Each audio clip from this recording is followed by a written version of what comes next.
거 아니냐 이거죠. 그런 것들을 분리하고 살면 안 된다는 거죠. 인간의 성장이라는 건 다 단계가 있어요. 지금 오늘날 현신한계를 자세히 보자고요. 아까 목사님도 얘기하셨지만 오늘날 현신한계를 자세히 보면은 바리새인 단계도 제대로 안 하니까 문제가 빚어지는 경우가 한두 군데가 아니라고요. 눈에 보이는 거라도 제대로 하면은 절대 사단이 그렇게 오늘날처럼 일어나질 않아요. 눈에 보이는 것도 제대로 안 했기 때문에 표면적, 이면적을 따지기도 아직도 그렇다. 신앙의 발전이라는 게 내가 볼 때는. 그래서 눈에 보이는 단계라도 제대로 해가야 된다. 눈에 보이는 선행이라도 좀 제대로 해야 된다. 그래야지 나중에 정말 내가 없어도 정말 기의 선행을 하는 단계까지 나갈 거 아니냐 이거죠. 정말 안 보이는 선행까지 하는 단계까지 나갈 거 아니냐. 정말. 예. 그건 이제 그거는 이제 우리가 신앙의 발전 단계고, 그 다음에 우리가 이제 그 셋째 날에서 정확히 우리가 알아두셔야 될 거는 정확히 하는 지식의 풀, 인식과 분별의 씨를 맺게 하는 채소, 인격의 하나님의 신성이 인격의 열매 맺는 나무로 이제 내 몸을 통해서 나가요.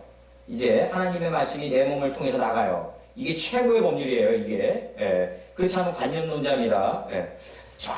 일단 정확히만 알면은 이제 하나님의 말씀이 이제 정확히 하는 지식의 풀이 내 인식과 분별의 씨를 맺게 하고, 인식과 분별의 씨를 맺게 한 만큼 인격으로 내 몸을 통해서 나가게 된다. 이게 셋째 날의 완성이에요, 이게. 그래서 이 셋째 날은 저녁이 되며 아침이 되니, 이제 저녁이 된다는 말은 무슨 말이냐면 우리의 무지가 하나님의 말씀의 빛과 교환돼 나가는 저녁이 된다 이거죠. 그러면 이제 아침이 포케르가 나오는데 이게 깨달음의 속사람이 일어나는 아침이 돼요. 이게 이제 3요소의 날이 완성된 날이에요. 이게 풀, 채소, 인격의 열매 맺은 나무가 완성이 된 날이 바로 셋째 날이다. 예. 여기서 이제 셋째 날, 이 셋째 천국이 완성이 되고, 이제 하나님의 지식을 정확히 아는 지식의 풀, 인식과 분별의 씨를 맺게 하는 채소, 인격의 열매 맺는 나무까지 나가게 해요. 근데 이게 우리가 알아둬야 될 게 헬라 철학에 들어오면 안 돼요. 절대로. 이게 뭐냐면 내가 정확히 하나님의 말씀을 알았다 이거예요. 그럼 하나님의 말씀을 내가 실천해야지. 이렇게 들어가면 안 된다 이거죠. 내가 하나님의 말씀을 정확히 알았으면 이 하나님의 말씀이 정확히 아는 게 내가 인식과 분별을 가른다. 빛과 어둠을 나눠버린다 이거죠. 빛과 어둠을 나눠가지고 옳은 건 옳은 거대로 그릇된 건 그릇된 것대로 큰 강명과 작은 강명을 나누게 된단 말이죠.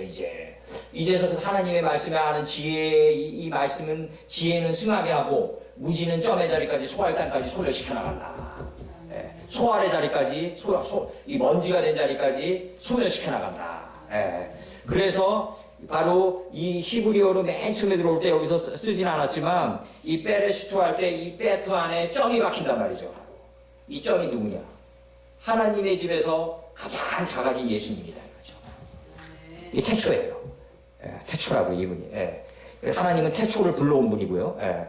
그래서 이제 이 정확히 하는 지식의 풀, 인식과 분별의 씨를 맺게 하는 채소, 인격의 열매 맺는 나무 이 3요소가 뭐가 된다? 하늘의 궁창의 광명이 된다. 넷째 날에서. 그래서 우리가 그 조직을 이끌 때 이게 이제 지식으로 이끌 수도 있고 돈으로 이끌 수도 있다고요. 아니면 그 조직의 의지로 이끌 수도 있고. 근데 그런 것들은 다 멀리 못 가요. 우리가 조직을 이끌 때 가장 중요한 거는 뭐냐면 정확히 하는 지식의 풀, 인식과 분별의 씨를 맺게 하는 채소, 그리고 하나님의 신성이 내 몸을 통해서 나가게 하는 이 열매를 행하는 나무, 이 3요소를 가지고 우리가 조직을 이끌어야 돼요.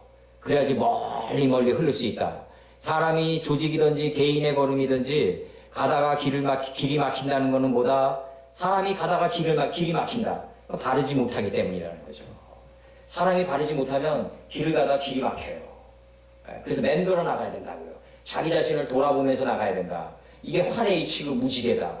이게 우리나라 시부모들이 어린애들을 안고 까꿍까꿍 그러는 거다. 활의 이치를 깨달아라. 그리고 또 도라지가 뭐다? 도아지다 이거죠. 그게 뭐다? 나를 아는 게 도다 이거예요. 그게 도라지다. 예. 나를 알아서 맴돌아 나가는 게 무지개다. 예. 이게 활의 이치다 이거예요. 예. 활의 이치다. 그래서 하나님이 가라사대 하늘의 궁창에 광명이 있어. 이 광명을 가지고 있으려면은 정확히 하는 지식의 풀, 인식과 분별의 씨를 맺게 하는 채소, 그 다음에 인격의 열매 맺는 나무 이 세 개가 바로 광명체가 되는데 이 세 개에 도달한 분이 인간은 못 되더라고 예수님뿐이 없다. 그래서 예수님의 나이가 보다 5장에서 100에서부터 900세까지 나이가 펼쳐지는 거예요. 바로. 예수님 배울 게 없어요. 그래서 광명이 있는 이유는 보다 주야를 나뉘게 하라. 이 주야가 뭐냐면 낮과 밤 아니에요. 그럼 낮은 뭐 때문에 줬죠? 라오르 때문에 줬단 말이죠. 1장 5절에서. 하나님의 말씀의 빛을 깨닫기 위해서 낮을 줬어요. 시간을 줬단 말이죠. 우리 시간 속에서 깨달아가는 거예요. 아, 그때 내가 왜 이런 거 몰랐지? 우리 이런 거 많잖아요. 아, 그때 내가 요 순간에 알았어야 되는데, 요 순간에 실천했어야 되는데, 막 이런 아쉬움들이 많단 말이죠. 시간이 지난 후에 아는 게 많단 말이죠, 우리가. 그리고 아무리 아픈 상처도요, 시간이 지난 다음에 시간이 지나잖아요, 우리가. 다 덤덤해져요, 우리가. 이 시간 속에서 다 깨달아가고 덤덤해지는 거예요, 우리가. 그래서 라오를 하나님의 말씀의 빛을 깨닫기 위해서 빛을 낮으라고 했다. 이 낮이 뭐냐면 시간이다, 이거죠. 시간 속에서 우린 깨달아간다. 그리고 벨라 호세크, 무지를 깨닫기 위해서 우린 뭘 줬다? 카라, 그가 선포했는데 역경과 고난을 선포했다. 밤을 선포했다, 이거죠, 바로. 근데 문제는 뭐냐면 이 밤 속에 뭐가 있다? 복이 있다, 이거죠, 바로. 하나님은 상처를 줬으면 싸매는 분이다, 이거죠, 바로. 그래서 내가 아는 이제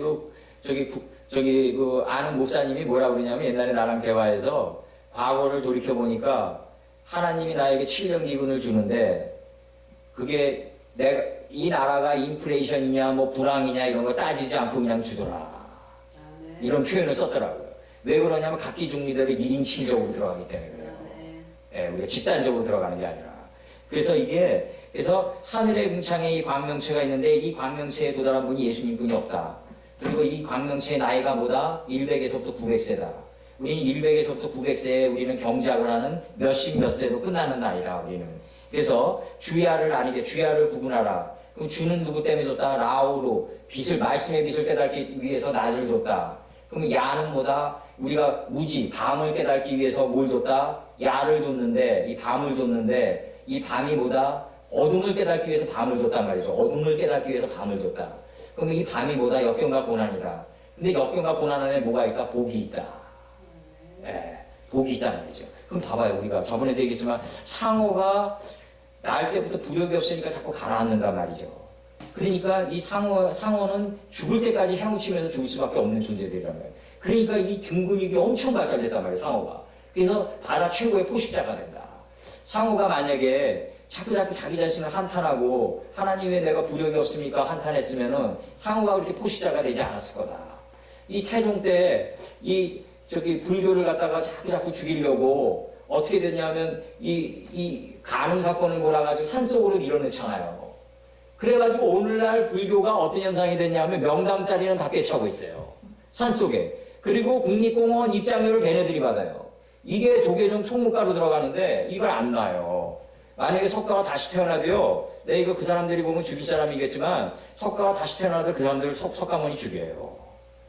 석가모니가 그런 걸 용납하지 않을 거라고요. 절대로 인정 안 할 거라고요. 근데 이제 문제는 뭐냐면 태종이 그렇게 불교를 갖다가 이렇게 억압하고 이랬던 게 오늘날에는 그들에게 복이 됐다는 거죠. 산속으로 자꾸 들어가면서 명당자리를 차지하게 되는 거예요. 이렇게 복이 됐다고요. 그러니까 우리가 어떤 화가 나한테 미친다 그러면 그 안에 복을 볼 수 있어야 된다. 그게 바로 긍정적인 정신을 가진 공중의 새다. 공중의 새가 되면 뭐다? 하늘에는 법의 울타리가 없기 때문에 자유가 진정으로 주어진다. 안식이라는 게 주어진다는 거죠.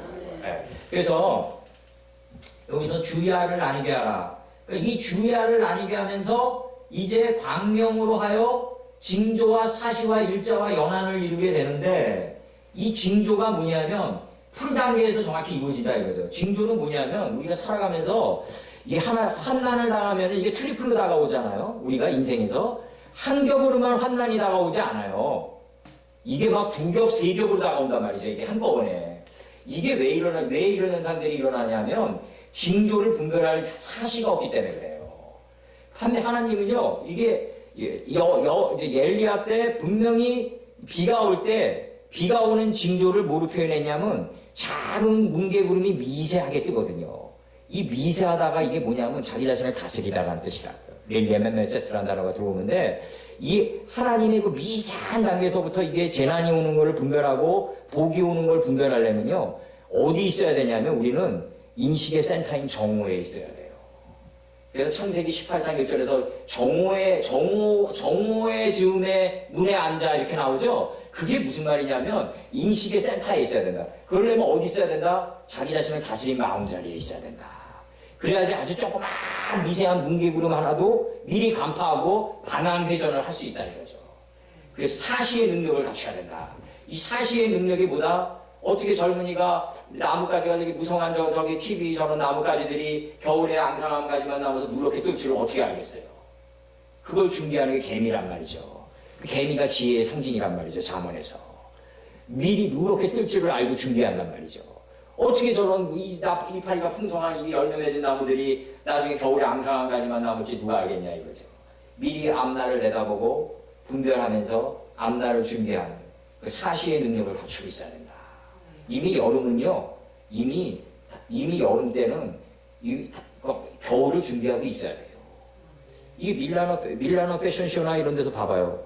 올 겨울에는 다음 겨울이 이미 런칭이 들어간단 말이죠.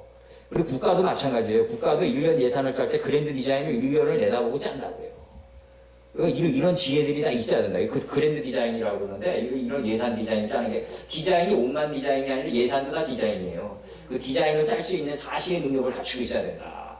예, 그래서 여기서 그 광명으로 하여금 징조와 사시와 일자를 이루는데 이게 뭐냐면 아주 작은 거를 간파하려면 끊임없는 사시의 능력을 갖춰야 된다. 근데 이 사시의 능력을 갖추면서 이 걸어온 길이 반드시 일자로 문서화돼야 된다 이거죠. 이렇게 일자로. 이게 일이 뭐냐면 이게 날일자가 들어오는데 이 일이 뭐냐면 창세기 7째 날까지가 이게 당대라고요. 노아는 당대 의인이라고 할 때 7째 날까지의 의인이란 말이죠. 이 당대가. 이 당대를 이 당대를 삼손의 머리단처럼 하나의 원리로 꼰자가 바로 삼손이라고요. 바로. 근데 히브리인들은 노아의 안식을 믿지 않아요. 이 노아의 안식은 뭐냐면 내일의 전쟁으로 가는 걸음마로 여긴단 말이죠. 일시적인 쉼의 정류장으로 여기고 히브리인들이 정말 바라는 건 뭐냐면 노아 앞에 젖도 맨무가 쳐져 있는 마노아의 안식을 바란단 말이죠. 이 삼손의 아버지 마노아의 안식을 바란다. 그러니까 이 히브리어에서 메시아 이런 것들이 뭐냐면 그 단어의 완성 앞에 맨무가 붙는단 말이죠. 바로 메시아, 마노아 이렇게. 그 히브리인들이 원하는 안식은 뭐다? 마노아의 안식이다. 이 마노아의 안식을 하려면 뭐가 있어야 된다? 징조. 조금 단계에서부터 간파할 수 있는 사실을 갖추고 있어야 된다. 이 사실은 어디서부터 출발한다? 반드시 글로 문서화로 남길 것. 그러니까 내가 아무리 적은 사상도 하룻밤 자면 잊어버린단 말이죠. 우리 기억력에 한계가 있기 때문에 반드시 글로 표현해 나갈 수 있어야 된다.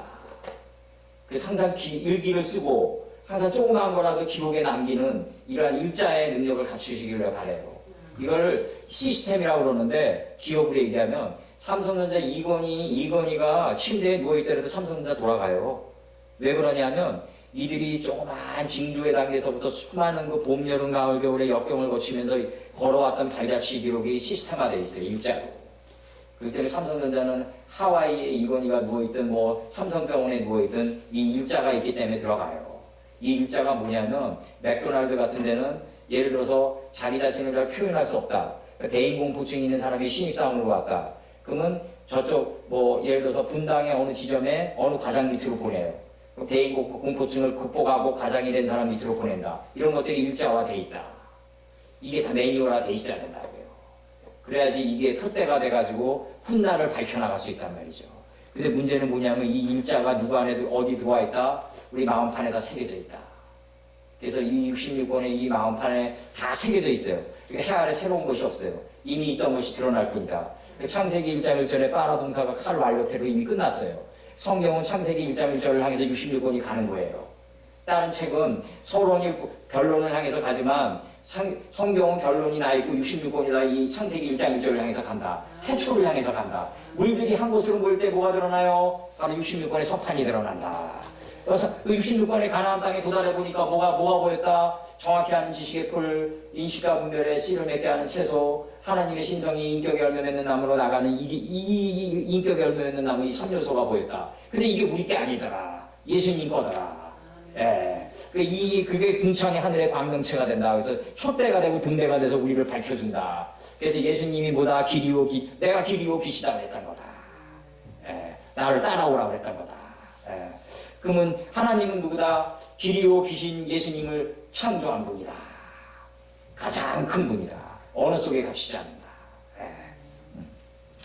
오늘 여기 이제 넷째 날 아주 처음 부분만 나갔어요. 1장 14절까지 쭉 나가면서 오늘 애쓰셨고 기도하시죠.